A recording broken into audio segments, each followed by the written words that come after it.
లోక్సభ ఎన్నికల వేళ తెలంగాణపై బీజేపీ అధిష్టానం దృష్టి పెట్టింది. ఇందులో భాగంగా ఆ పార్టీ అగ్రనేత అమిత్ షా రేపు తెలంగాణలో పర్యటించనున్నారు.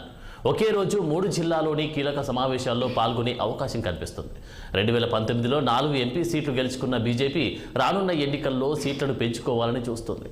అలాగే దక్షిణాది రాష్ట్రాల్లో ఒకటైన తెలంగాణ నుంచి ఎన్నికల శంఖారావాన్ని పూరించనుంది బీజేపీ. ఆదివారం మధ్యాహ్నం 1 గంట తర్వాత ప్రత్యేక విమానంలో బేగంపేటకు చేరుకుంటారు కేంద్ర మంత్రి అమిత్ షా. అక్కడి నుంచి నేరుగా మహబూబ్ నగర్కు వెళ్తారు. జిల్లా కేంద్రంలో నిర్వహించే పార్టీ క్లస్టర్ సమావేశానికి హాజరవుతారు. లోక్సభ ఎన్నికల్లో విజయమే లక్ష్యంగా పార్టీ నేతలు శ్రేణులకు దిశానిర్దేశం చేస్తారు. ఆ తర్వాత కరీంనగర్కు వెళ్లి కార్యకర్తల సమ్మేళనంలో పాల్గొంటారు.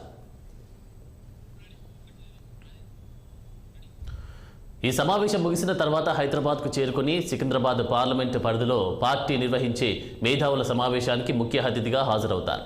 ఈ సమావేశంలో పార్టీ మేనిఫెస్టో రూపకల్పనపై చర్చించనున్నారు. రాత్రికి తిరిగి ఢిల్లీకి బయలుదేరి వెళ్తారు అమిత్ షా. ఇక ఇదే అంశంపై మరింత సమాచారం మా ప్రతినిధి మాధవి అందిస్తారు. మాధవి, చెప్పండి, బీజేపీ అగ్రనేత అమిత్ షా రేపటి టూర్ షెడ్యూల్ ఏంటి?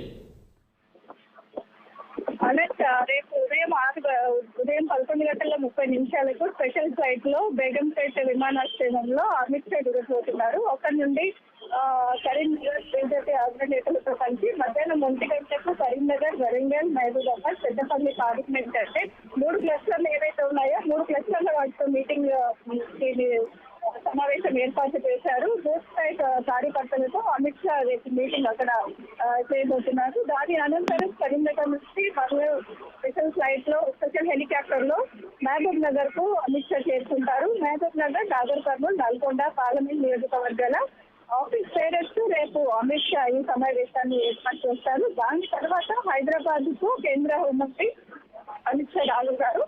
అక్కడ కూడా కేవలం మహిళలతో ఫిలింనగర్ జేఆర్సీ కన్వెన్షన్ లో మహిళా సమ్మేళనంలో పాల్గొననున్న బీజేపీ అధినేత దాదాపు 1500 నుండి 2000 మంది వరకు ఓన్లీ మహిళలే, కేవలం మహిళలతోనే ఈ సమావేశాన్ని ఏర్పాటు చేయబోతున్నారు.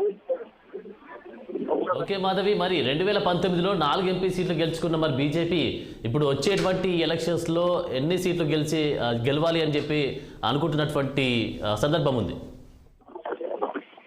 తెలంగాణ నుండి అయితే 10 నుండి 12 సీట్లు గ్యారంటీగా తెచ్చుకోవాలి అనే వ్యూహరచనలో అయితే బీజేపీ పార్టీ నేతలు ఉన్నారు. అందుకనే ఇక్కడ కూడా మనం చూస్తున్నాము, ఎప్పుడైతే పార్లమెంట్ ఎలక్షన్స్ అని అనుకున్నారో అప్పటి నుండి ఇక్కడ చూస్తున్న హడావిడి అయితే ఏముంది, కిషన్ రెడ్డి, లక్ష్మణ్, అలాగే బండి సంజయ్, ఈటల, అరుణ్ కర్ణ వీళ్ళందరూ కూడా సమావేశాలు ఏర్పాటు చేస్తున్నారు, మీటింగ్స్ పెడుతున్నారు, చాలా వరకు కసరత్తులు చేస్తున్నారు. అదే ఈ ఎలక్షన్స్ లో ఏవైతే పొరపాట్లు జరిగాయో పార్లమెంట్ ఎలక్షన్స్ లో జరగకుండా ఇప్పుడు అన్ని సర్దుబాట్లు చేసుకుంటున్నారు.